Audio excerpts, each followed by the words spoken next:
LongLegs. A story about an FBI agent, Lee Hawker, is assigned to an unsolved serial killer case that takes an unexpected turn, revealing evidence of the occult. Hawker discovers a personal connection to the killer and must stop him before he strikes again. Directed by and written by Perkins, starring Maika, Nicolas Cage, and Blair Underwood. LongLegs, one of these movies that has been very hyped up, starting at the beginning of the year, coming into the summer. It's one of those movies that's been said to be the best horror movie of the decade. Also said to be one of these movies that you would probably think about days after the film. So with that type of hype going into a movie, you really gotta make sure you don't go into a movie and the expectations make you see the movie a certain way. So I tried my best to do that. Some of the pros of the movie that I took away right from the beginning was the photography of the film, and its setting depicted in mostly darkness instead of light. Like, the movie will have you constantly looking in the background to see if something's about to happen, and I thought that was a plus because it is a horror film, so you want to constantly be put on edge, and I thought that this movie did a good job at that. I also think that the story itself keeps you well invested throughout the entire story. So the plot, the way the story, the plot, the characters in the story, and just the overall, themes, they're not something that you see quite often in horror films, overdone, I should say. And in this film, the way they set the pieces to the puzzle, it keeps you engaged throughout the entire film. Some of the other pros are, for me, other than just the setting and the story itself, would be the performances by the actors. I mean, Blair Underwood is somebody who's a veteran in the game. We've seen him all throughout his career give good performances.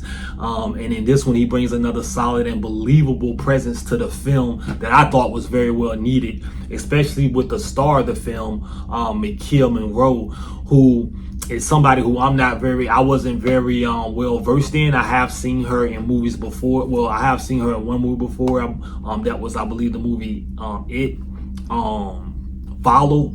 I believe that's the name of the movie. I gotta double check that. But I have seen her before. But I thought she had a standout performance. Her character is someone who comes off very intelligent, and is very emotional, withdrawn. So like I said, Blair Underwood's character is very strong. His character is very strong in nature, and he has a leadership quality to him. So it's almost like when he's working with her, she's his understudy because she's under him. But she does a great job at displaying how intelligent her character is, how withdrawn her character is from everybody else. But that inherently gives her an ability, or at least in the movie, gives you a feel that she sees things much differently than everybody, and they do a good job in pointing that out. I would say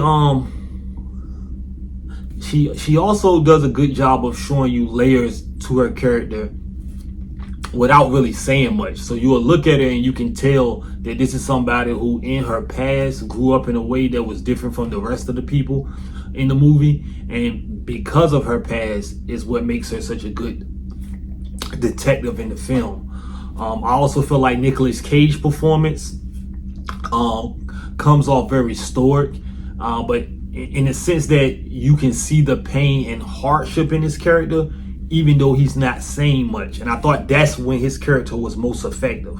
When Nicolas Cage is just kind of being creepy but not saying much, just, it's his head movement, it's his facial expressions, the character comes off very interesting and creepy, and kind of gave petty vibes in a little bit to me. Like this the type of guy you definitely don't want your kids to be walking alone with at any time during the day. So that was some of the pros of the movie. Now, some of the cons of the movie, I would say it can be a slow burn. So the movie doesn't drag, but everything in this movie rides on the ending because it's literally building constantly throughout the movie with some things happening here and there that might catch your eye. But it's really about the setup of the film and keeping you invested in what LongLegs is really about, and how is his character able to get these people in compromising positions and get away with it.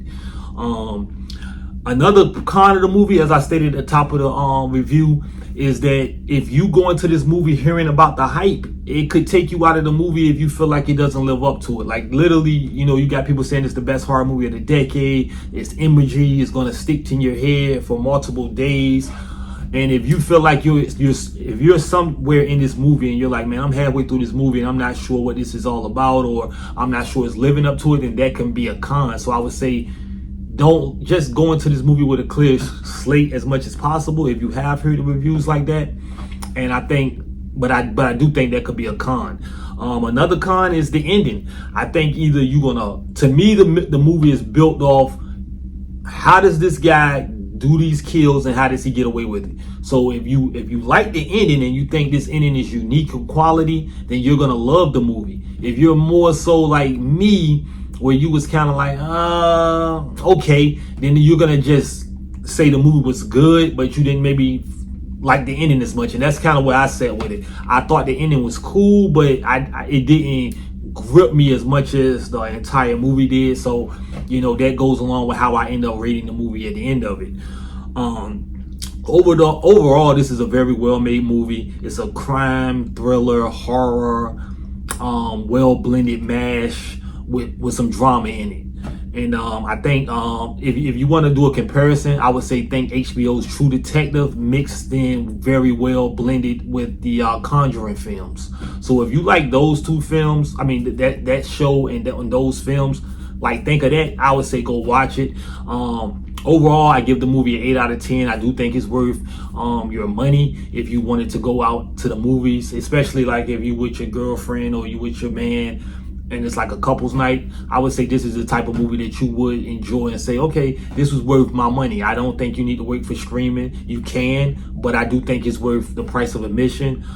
This was my humble opinion. Do come back for more. I will be having more videos up in the very near future.